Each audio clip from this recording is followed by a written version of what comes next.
அம்மா படுத்திருக்க ஆங்காரம் கொண்டிருக்க அக்கினி போல் புத்திருக்கும் உத்தமிய பாருங்களே.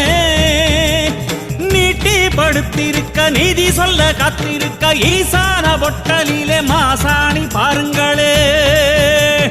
அம்மா படுத்திருக்க ஆங்காரம் கொண்டிருக்க அக்கினி போல் புத்திருக்கும் உத்தமிய பாருங்களே.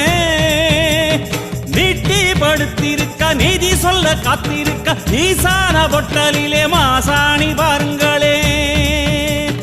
வம்பு வழக்கெல்லாம் துன்பம் கொடுக்கையில் மிளகா சாந்தரட்சி கேட்டாளே.